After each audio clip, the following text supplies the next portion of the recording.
자, 우리가 붙잡을 언약의 말씀의 제목은 성도는 생명을 살리는 자라는 제목입니다. 오늘 제목을 정식으로 말하면 십계명이 말씀하는 신앙과 삶의 성공 원리 제6계명 성도는 생명을 살리는 자라는 제목입니다. 우리가 계속 출애굽기 20장 십계명을 보고 있습니다. 이 십계명 안에는 신앙과 삶의 성공 원리가 담겨져 있어요. 그리고 우리가 중요하게 봐야 되겠는데 오늘은 제6계명을 통해서 보겠습니다. 6계명은 출애굽기 20장 13절입니다. 살인하지 말라라는 말씀인데요. 그리스도이신 예수님께서 십계명 중에 이 제6계명을 마태복음 5장 21절에서 22절에 자세하게 설명을 해주셨어요. 그런데 첫 번째입니다. 서론 첫 번째인데 주로 정신적인 살인에 대한 설명이셨어요. 이따 본론에 가면은 살인에도 다양한 종류가 있습니다. 그런데 마태복음 5장에서는 주로 정신적인 살인에 대한 것입니다. 21세기 지금 SNS가 굉장히 발달했잖아요. 소셜 네트워크 서비스 해가지고 사회적으로 예전에는 뭐 거리, 속도, 뭐 여러 가지 제한이 있었는데 지금은 SNS를 통해서 제한이 없어요. 그러다 보니까 정신적인 살인이 너무 자주 빈번하게 벌어지고 있습니다. 자, 5장 22절에 형제에게 노하는 자마다, 노라는 게 이제 분노라는 뜻이거든요. 무슨 말씀이냐면은 요즘도 그래요. 한번 보시기 바랍니다. 내 생각은 뭐 나름 존중받아야 되잖아요. 내 사상 중요하죠. 그런데 상대방하고 안 맞을 수도 있는 거예요. 어떻게 내 생각하고 사상이 다른 사람하고 다 맞아야 됩니까? 근데 이걸 견디지 못하는 거예요. 그래서 그 상대방을 향해서 분노를 퍼붓는 거예요. 지금 대한민국 사회가 좀 이런 사회가 돼버렸어요. 안 맞는 게 당연합니다. 아니 부부간에도 안 맞는데 다른 사람하고 당연히 안 맞죠. 또 형제를 대하여 라가라 하는 자는, 나가라는 얘기가 아니고 라가, 이게 히브리 말인데 다른 사람을 향해서 그 생각, 주장을 깔아뭉갤 때 하는 욕이에요. 욕. 라가가. 자, 그래서 이 라가를 요즘 말로 하면은 참 가치 없는 놈, 어리석은 놈, 멍청한 놈, 이런 욕입니다. 자, 그리고 미련한 놈이라 하는 자는 이 라가와 비슷한 비난이고 욕설인데요. 주로 이제 상대방의 지적인 수준을 비하하는 거예요. 저 진짜 그 요즘 막 표현을 하자면 죄송합니다, 막 또라이 막 이런 식으로 막 지적인 수준을 낮추는 거예요. 두 번째입니다. 자, 이걸 성경은 정신적인 살인이라 그래요. 이런 정신적인 살인을 하면은 결국 심판을 받게 되고, 무슨 말씀이냐? 반드시 심각한 결과가 오는 거예요. 여러분들 중에서 우리 특히 그루터기들 SNS를 통해서 뭐 카톡이든 페이스북이든 이런 걸 통해서 절대 유튜브든 댓글 함부로 남기지 마세요. 이게 지워지질 않아요. 그대로 다 남아 있어요. 그래서 나중에 이게 우리 그루터기들 굉장히 성공할 텐데 발목을 잡는다니까요. 왜 연예인들이나 그 체육 선수들 보세요. 과거에 그냥 무심코 남겼던 댓글 이런 것들이 다 막 채집이 돼가지고 막 폭로가 되고 그러면서 어려움을 당하잖아요. 심각한 결과가 온다니까요. 공회에 잡혀가게 되고, 공회라는 것은 사내들인 공회를 흔히 이제 얘기하는데 여기선 사내들인 공회, 유대 사회를 통치하는 기구였어요. 그 사내들인 공회를 얘기하는 게 아니고 하나님께서 다스리시는 법정을 말하는 거예요. 쉽게 말하자면 법, 곧 하나님의 말씀은 법이란 말이에요. 그래서 하나님 말씀에 정해진 대가를 치러야 된다는 얘기예요. 자, 그리고 지옥불에 들어가게 되리라. 무슨 말이냐면은 뭐 남을 욕했다고 해서 지옥 간다는 얘기가 아니에요. 천국과 지옥의 기준은 우리 아까 전사님 기도했던 것처럼 그리스도밖에 없습니다. 그런데 지옥불에 들어가게 된다는 얘기는 뭐냐면 반드시 거기에 따른 심판이 있다는 말씀이에요. 자, 정리하자면 하나님께서는요, 잔인한 거, 막 사람을 죽이는 거 너무너무 싫어하셔요. 하나님은 사람을 살리는 거, 그리고 그 살리는 일에 아름답게 쓰임받을 수 있도록 복음으로 이렇게 세워지는 거, 이런 걸 너무 기뻐하시는 거예요. 살인하지 말라는 제6계명을 통해서 오늘 여러분들 하나님의 음성을 마음에 들으시길 바랍니다. 자, 본론 첫 번째입니다. 꼭 여러분들이 알아야 돼요. 성경은 두 가지 생명이 있다는 것을 말씀하고 있습니다. 두 가지 생명. 자, 첫 번째로 우리 숨 쉬잖아요. 그리고 일하고 먹고 자고 뭐 다 하잖아요. 이걸 육신 생명이라 그래요.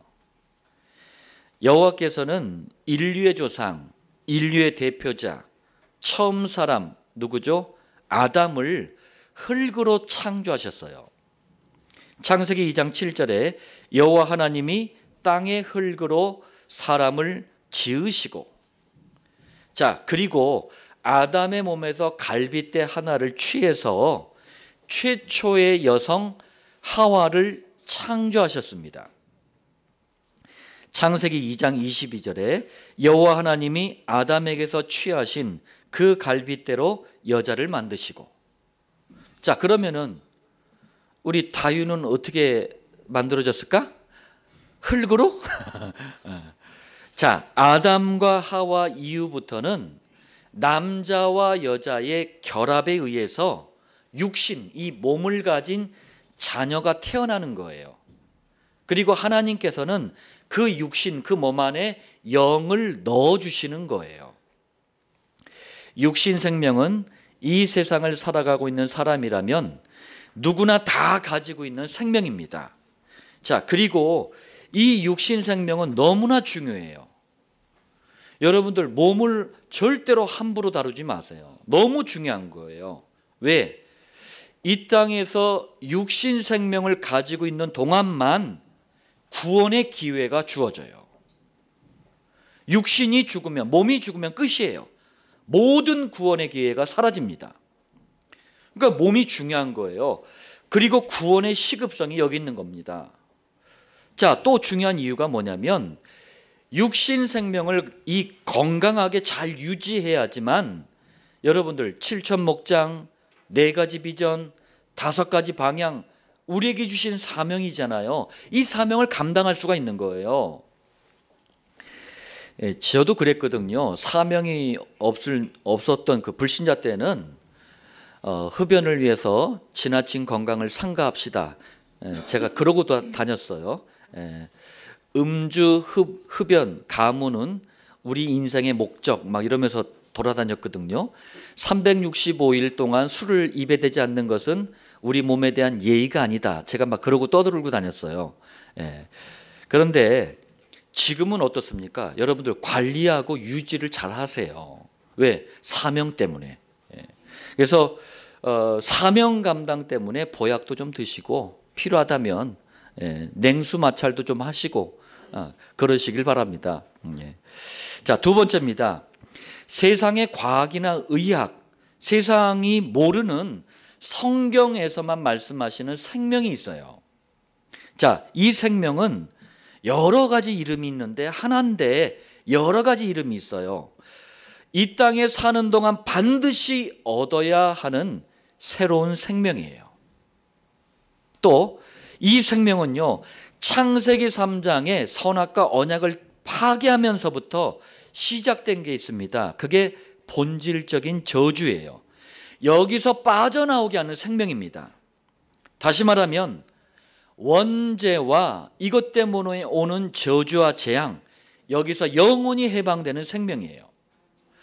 마귀의 자녀로 살아가면서 실패와 고통을 당해야 되는데 여기에서 빠져나와서 하나님의 자녀가 되게 하는 생명이에요. 지옥 가야 될 운명 때문에 허무와 방황, 막 여기 시달리거든요. 이 운명을 천국으로 바꾸는 생명이에요. 너무나 중요하죠. 자, 그리고 이 생명은 영적으로 죽었다가 새롭게 얻은 생명이기 때문에 거듭난 생명이라고 말합니다. 자, 그리고 눈에 보이지 않게 주어지는 생명이기 때문에 영적인 생명이라고도 합니다. 자, 또 한 번 얻으면 영원히 지속되기 때문에 영원한 생명이라고 합니다. 자, 그렇다면 성경이 말씀하는 이 귀중한 생명, 새로운 생명, 본질적인 저주에서 빠져나오게 하는 생명, 거듭난 생명, 영적인 생명, 영원한 생명, 이 생명은 어떻게 얻는 겁니까? 미안하지만 이사야서 64장 6절에 구제, 선행, 봉사로 얻을 수 있는 게 아니에요. 사도행전 4장 12절에 우상, 종교, 미신 이거 섬긴다고 얻는 게 아니에요. 골로새서 2장 8절에 철학, 학문, 사상 이거로도 얻을 수 있는 게 아닙니다. 성경은 이 생명을 얻는 간단하고도 유일한 길을 말씀하셨어요. 요한복음 1장 12절 영접하는 자 곧 그 이름을 믿는 자들에게는 하나님의 자녀가 되는 권세를 주셨으니 예수 그리스도가 아닙니다. 예수님을 그리스도로 믿고 영접할 때 하나님의 자녀가 돼요.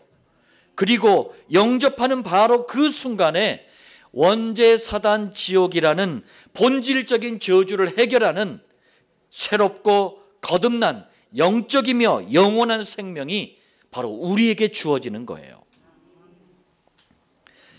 여러분들 꼭 기억하시길 바랍니다. 불신자는 한 가지 생명밖에 없어요. 한 가지 생명.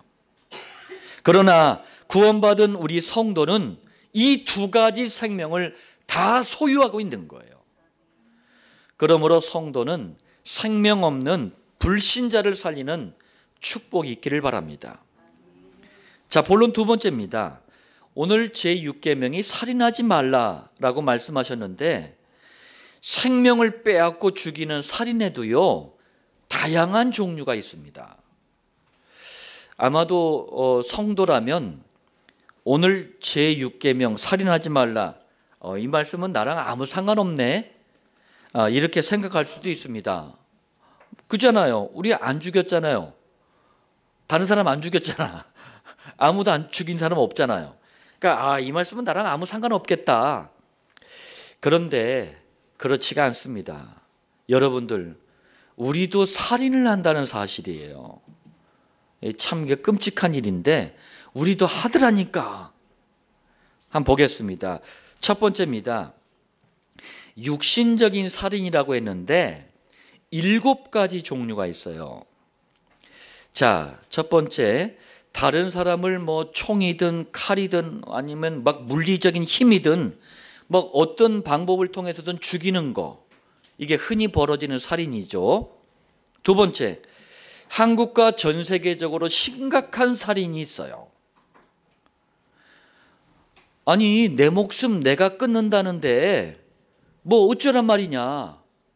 이걸 자살이라 그래요. 여러분들 자살이라는 한자어가 스스로 자에다가 살인한다는 의미의 살자예요. 죽일 살자라는 거예요. 나 스스로를 죽이는 살인이에요. 그게 자살입니다. 자살하면 안 돼요. 소중한 생명을 함부로 끊으면 안 돼요. 자살을 하고 싶은 사람은 잘 생각해 보세요. 그 말을 거꾸로 뒤집어서 자살을 거꾸로 뒤집으면 뭐가 돼요? 살자. 세 번째, 다른 사람이 죽을 수 있겠구나. 위험을 아는 거예요. 뻔히 아는 거예요. 그러면서도 불구하고 그 위험 속에 다른 사람을 밀어넣는 거, 이것도 살인이에요. 사무엘하 12장 9절에 네가 칼로, 여기서 네라는 얘기는 다윗 왕을 얘기해요. 햇사람 우리아를 치되 암몬 자손의 칼로 죽이고 그의 아내를 빼앗아 네 아내로 삼았도다. 자, 이게 무슨 말씀이냐면 다윗 왕이 자기의 충성스러운 신하 우리아라는 신하가 있었어요. 근데 그 안에 밧세바를 빼앗으려고 자기가 직접 죽이면 안 되니까 어떻게 했냐면은 암몬 족속과의 아주 치열한 전쟁터에 일부러 밀어 넣은 거예요. 죽으라고. 거기서 그래서 죽었어. 하나님은 이걸 살인이라고 보셨어요. 다윗도 나중에 이걸 깨닫고 회개합니다. 그래서 사무엘하 12장 13절에 내가 여호와께 죄를 범하였노라 스스로 고백을 해요. 자, 네 번째입니다. 자기 자신을요, 이건 잘 들어보세요. 스스로 죽음의 위기에, 죽음의 묘기에, 묘기라는 말 아세요? 묘기 대행진 해가지고 옛날에 했었는데 막 희한한 막 묘기들 있잖아요. 오토바이 타고 뭉 날아가지고 막 거의 뭐 그냥 어마어마한 높이를 갖다가 점프해가지고 막 오고 중간에 잘못되면 막 넘어져 다치고 막 이런 묘기. 그리고 죽음의 스포츠에 자신을 내던지는 것도 살인이에요. 성경 그렇게 말씀하셔요. 여러분, 그래서 직업 중에 스턴트맨들 있잖아요. 아니면은 산악 스포츠, 해양 스포츠. 이게 짜릿함이 있어요. 스릴이 있단 말이에요. 스릴 만점이야. 그러니까 짜릿하다는 이유로 자기 자신을 위험에다 막 던져놓는 거예요. 성경이 이걸 살인이라 그래요. 그래서 제가 롯데월드 에버랜드에 가면 저는 짜릿한 거 있잖아요. 스릴 넘치는 거 안 타. 네. 저희 아들이 왜 안 타, 아빠? 나 안 타. 네. 짜릿한 거, 그거 난 싫어. 자, 다섯 번째, 자기 몸이 감당이 안 되는 무절제한 생활, 극심한 과로, 폭음이 뭐냐면은 술을 한두 잔 마시는 게 아니라 죽을 정도로 술을 마시는 거예요. 제가 예전에 그랬어요. 네가 술이 없어지냐 내가 죽냐 하면서 마셨거든요. 그리고 폭식이 뭐냐면은 음식을 먹는 것도 죽을 만큼 먹는 거예요. 이것도 간접살인이라고 말씀하고 계셔요. 간접살인.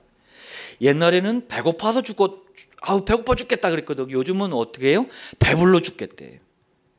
게임을 해도 밤낮이 없어. 그냥 막 2박 3일 몇 박 며칠을 막 게임만 하는 거야.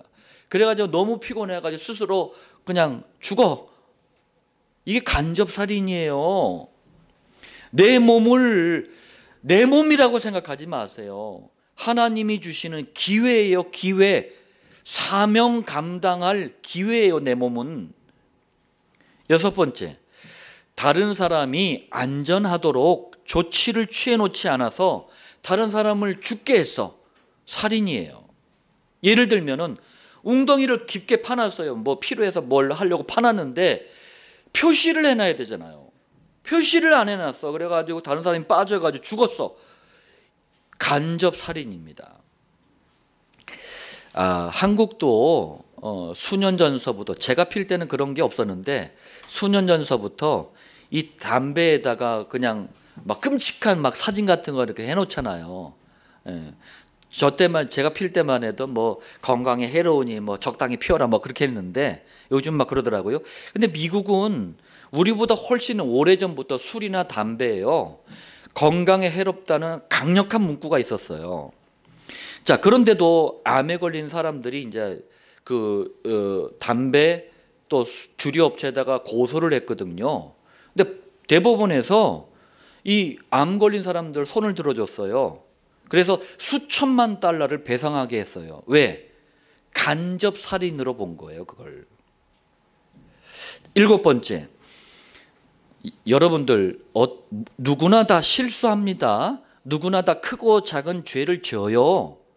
그거는 그리스도 놓친 일이기 때문에 다시 그리스도 붙잡으면 되는 거예요. 그런데 이것 때문에 막 힘들어하고 있는데 그 사람을 막 학대를 해.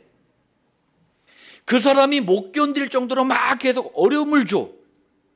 이것도 간접살인이에요. 특히 카카오톡, 페이스북, 트위터, 인스타그램, 유튜브 등 이 SNS를 통해서 악플을 막 달아. 그냥 악플을 막 네가 이러고도 인간이냐 하면서 막 악플을 막 달아. 그러니까 조그만 일인데 이만큼 부풀려 가지고 막 폭로를 하고 인격을 짓밟고, 그래서 그 사람이 자살할 수밖에 없게끔 막 몰아가는 거야. 이렇게 해서 죽은 연예인들 많잖아요. 살인이라니까. 자, 두 번째입니다. 이 살인의 다양한 종류가 있어요. 예전에도 그랬지만 현대에 와서 특히 더 심해진 게 있어요. 뭐냐면은 정신적인 살인이에요. 여기 세 가지가 있습니다. 첫째, 상대방을 미워해. 이 미움이라는 마음이 내 속에 가득 있어.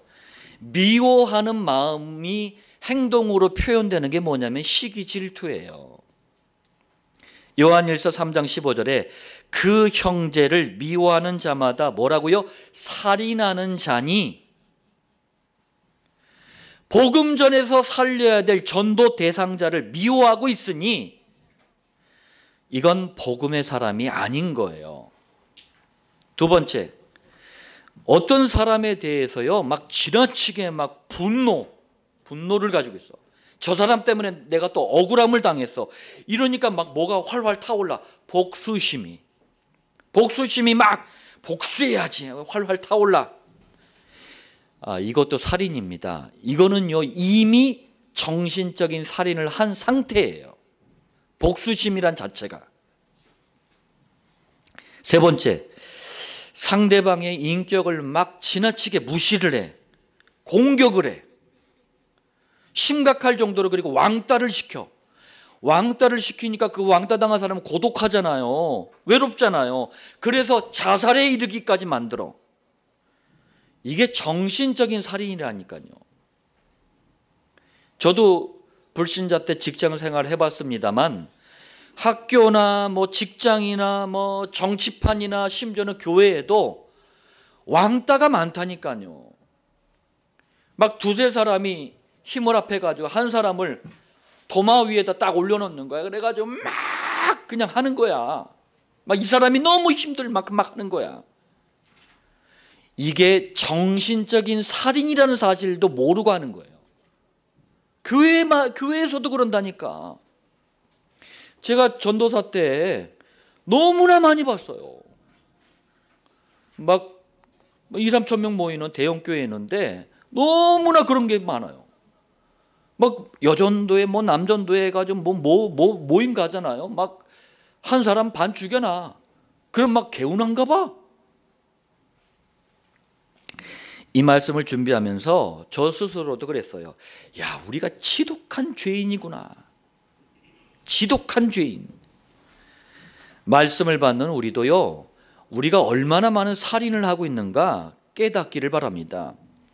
그리고 우리는 그리스도의 속죄함이 아니면 절대로 용서받을 수 없는 죄인이구나.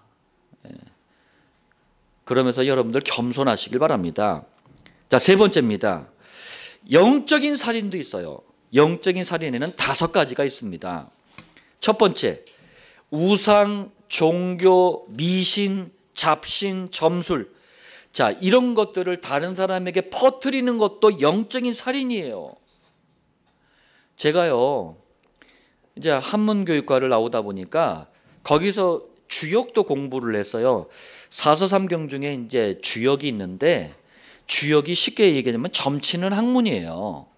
근데 따로 이제 제가 또 배웠거든요. 스님들한테 막 무당들한테도 배우기도 하고. 그래서 제가 여러분들 만약에 지금도 불신자였다면 여러분들 얼굴 관상 보고 막 이름 물어보면서 한자로 물어보고 막 그러면서 막 괴 돌리고 수상 보고 막 발바닥에 족상 보고 배꼽에 배상 보고 막 그랬을 거야. 지금도 그랬을 거예요. 예. 그러면서 제가 그때 이제 낮에는 직장 생활하고 저녁 시간에는 제가 어머니 한문 교실 해가지고 어머니들에게도 한문도 막 이렇게 가르쳤거든요. 결혼하신 분들한테. 그러면서 제가 여러 명 이름을 지어줬어요. 이 자녀를 낳았더니 저한테 이름을 지어달래. 선생님이 이름을 지어달래. 그래서 막 사주팔자 따져가면서 막 이름을 지어줬어. 심지어는 저희 형님의 첫째 딸 이름도 그렇게 졌어요. 비교적 산만해. 하여튼 뭐 그랬습니다, 제가. 예. 하나님께서는 이런 것들을 가장 싫어하셔요. 왜요? 여기에 악한 사단이 역사하기 때문에 그래요. 두 번째, 교회까지 나왔는데 교회가 복음을 전하질 않아. 예수 얘기를 해, 하나님 얘기를 해, 성령 얘기를 하는데 복음, 그리스도가 아니야. 그걸 종교라 그래요. 종교를 가르쳐. 이거는요, 무섭고도 심각한 영적인 살인이에요. 우리 구원받은 성도는 영적인 살인에 잡혀 죽어가는 종교 생활하는 교인들을 그냥 놔두면 안 돼요. 살 수 있도록 건져내야 돼요. 여러분들, 교회가 아무리 크게 서 있어도 복음을 말하지 않으면 그 교회는 종교를 퍼뜨리는 거예요. 그런 수준이 절간하고 똑같습니다. 성당하고 똑같은 거예요. 여호와의 증인하고 똑같은 거예요. 신천지 이만희하고 똑같은 거예요. 특히 우리 목사들 그래요. 목사들이 목회자 윤리해가지고 막 강조를 해. 평신도들도 막 목회자 윤리 강조하더라고. 여러분들, 복음 전에서 그 사람이 지옥 가지 않도록 만드는 게 더 중요한 거예요. 맨날 그 사람은 지옥 가고 있는데, 교회에 나와서도 지옥 가고 있는데, 목회자 윤리나 따지고 있는 그 목사는 진짜 양심도 없는 인간이에요. 세 번째, 이단 사입이 적그리스도, 이런 잘못된 것을 집어넣고 가르치는 것도, 그래서 이단에 빠지게 만드는 것도 영적인 살인입니다. 성경은요, 이단에 대해서 아주 간단하고 정확하게 정의를 해놨어요. 이단이 뭐냐? 요한일서 2장 22절입니다. 거짓말하는 자가 누구냐? 이단 사입이 적그리스도의 특징이에요. 거짓말해. 맨날 성경에도 없는 거짓말을 밥 먹듯이 해. 성경을 보여주면서 해석을 엉뚱하게 해. 그걸 거짓말이라 그래요. 누구냐? 예수께서 그리스도이심을 부인하는 자가 아니냐? 그러면서 뭐라고 해요? 그가 적그리스도니. 예수가 그리스도 되심을 부정하는 것이 이단입니다. 예수가 그리스도라고 말하지 않는 것이 사입이에요. 예수가 그리스도라는 진리만 빼놓고 다른 것만 막 얘기해. 그걸 적그리스도라 그래요. 네 번째, 복음을 믿는 믿음이 아니야. 그냥 행위를 똑바로 해야지 구원받을 수 있대. 이걸 율법주의라 그래요. 율법주의는 무장이 딱 돼 있어. 그래가지고 막 다른 사람을 막 정죄를 해. 그리고 스스로도 막 눌려. 왜? 다 지킬 수 없거든. 그러니까 막 눌려. 영적인 살인입니다. 다섯 번째, 복음을 악용하고 이용을 하면서 막 타락된 삶을 살아. 이것도 영적인 살인이에요. 여러분들, 구원받은 우리 모든 성도는 이 세 가지, 크게 세 가지 종류의 살인에 대해서 바르게 깨달으시길 바랍니다. 그러면서 복음의 말씀 앞에서 우리 자신도 점검해야 돼요. 갱신해야 돼요. 그러면서 멋있는 성도가 되시길 바랍니다. 자, 본론 세 번째입니다. 구원받은 모든 성도는 살인하는 자가 아니고 생명을 살리는 자인 줄 믿습니다. 특히 세 가지 죽음에 있는 사람들을 살리는 성도가 되시길 바랍니다. 자, 세 가지 죽음이 뭔지 보겠습니다. 첫 번째입니다.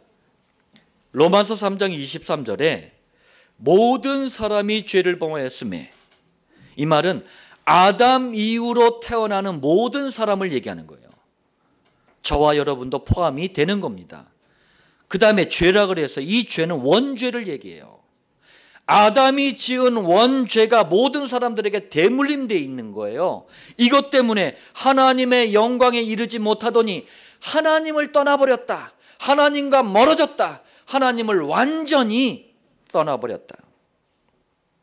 이거를 영적으로 죽어있다라고 하는 거예요. 첫 번째가 뭐냐?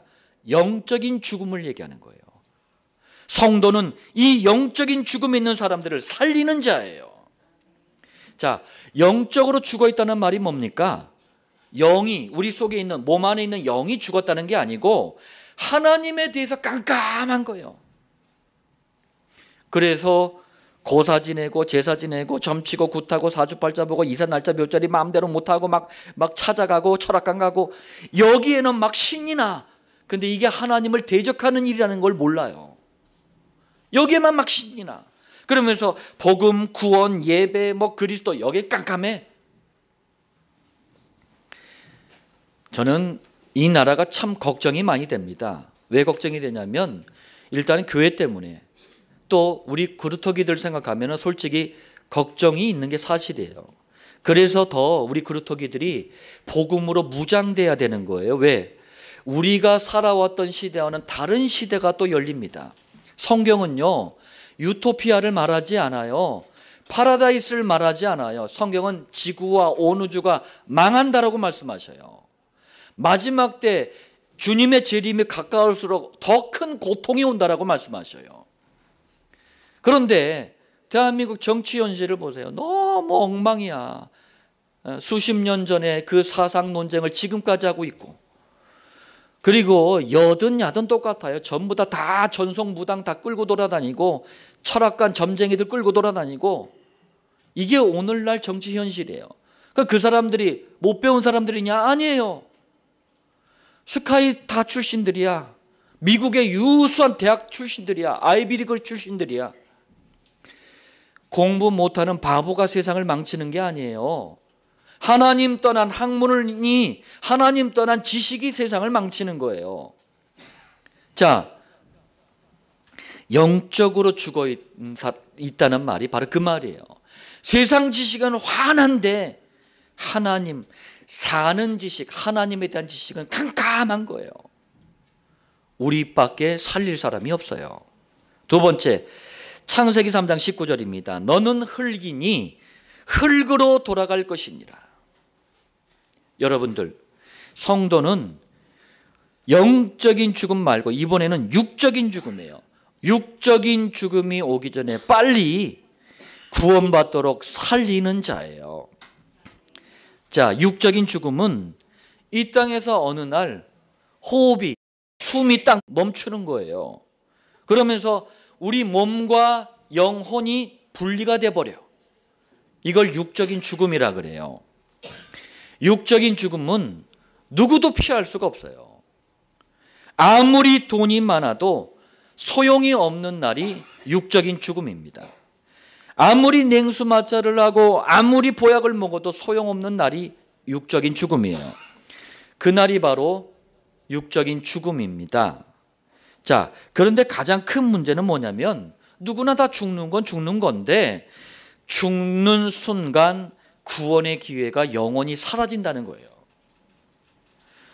육적인 죽음의 날이 오기 전에 구원받을 수 있도록 우리 구원받은 성도는 살리는 자 되시길 바랍니다.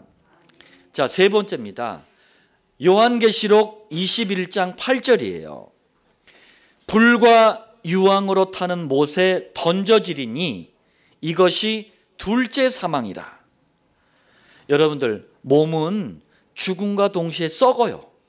그러니까 흙으로 돌아갑니다. 그런데 그 영은 예수 믿었으면 천국으로, 믿지 않았으면 둘째 사망, 곧 지옥에 가게 됩니다. 이 땅에서의 삶은 100년 남짓인데 지옥은 영원해요. 성도는 영원한 죽음, 곧 다시는 돌아올 수 없고 영원히 고통당하는 지옥에 가지 않도록 사람들을 살리는 자예요. 자, 여러분들, 이렇게 세 가지 죽음 앞에서 신음하는 수많은 사람들이 지금도 성도를 기다리고 있어요. 사람을 살리는 생명의 복음을 가지고 전도 현장에 한번 가보세요. 이 말이 무슨 말씀인지 이해가 될 겁니다. 자, 결론 말씀드리겠습니다. 구원받은 우리 성도는 살인하는 자가 아니고 생명을 살리는 자예요. 다시 말하자면 모든 사람에게 원죄, 사단, 지옥이라는 본질적인 저주를 해결하는 새롭고 거듭난 영적이며 영원한 생명을 전달하는 살리는 자예요. 자, 그렇다면 여러분들, 첫 번째로 우리 모든 성도는 생명을 살리는 자답게 생명의 복음이 선포되는 강단 말씀의 가치를 깨닫고 강단 말씀에 집중하시길 바랍니다. 왜요? 이때 우리가 가진 생명의 복음의 풍성함을 알게 됩니다. 또 두 번째예요. 모든 성도는 생명을 살리는 자답게 생명의 복음을 나 자신의 것으로 만드는 정시기도에 집중하시길 바랍니다. 여러분들 정시기도를 해봐야지만 내게 있는 생명의 복음이 진짜 나 자신에게 체험이 되어져요. 세 번째입니다. 모든 성도는 생명을 살리는 자답게 생명의 복음을 성경적인 방법을 통해서 생명이 필요한 현장에 반드시 전달하길 바랍니다. 생명의 복음을 전달하는 성경적인 방법을 목장이라 그래요. 지난 한 주간 설 연휴를 응답의 기회로라는 강단 말씀을 받았어요. 그러면서 저도 이제 가정복음화, 가문복음화, 후대복음화에 대한 생각을 했었는데, 저희 이제 소천하신 저희 아버지 외에 위아래로 이제 세 분의 형제분이 계셨어요. 제일 큰 아버지, 집안에 저희 안씨 집안의 장손이셨어요. 제사의 달인이셨어요. 제사를 끝내주게 잘 지내셨어요. 그냥 오리지널 제사를 지내셨어요. 근데 이 큰아버지께서 소천하시기 2해 전에 저를 통해 복음을 받고 예수님을 영접을 하셨어요. 둘째 큰아버지는 제가 불신자 때 돌아가셔서 그 집안은 또 남묘 호렌 개교를 믿는 집안이에요. 안타깝게도 그분은 제가 이제 불신자였었기 때문에 전화하지 못했는데, 우리 또 소천하신 막내 작은 아버지도 저에게 수년 전에 또 예수님을 영접하고 소천하셨어요. 참 감사하더라고요. 여러분들 돌아가시면 귀에는 사라집니다. 우리 불신자분들 주변에 많잖아요. 우리가 태어나는 건 선우가 있지만 가는 건 선우가 없습니다. 우리에게 있는 생명의 복음을 반드시 전달하는 생명을 살리는 성도가 되시길 바랍니다. 이 일 때문에 강단 말씀 정시기도 목장에 진정한 가치를 깨닫는 축복이 있기를 다시 한번 예수님의 이름으로 축원드립니다.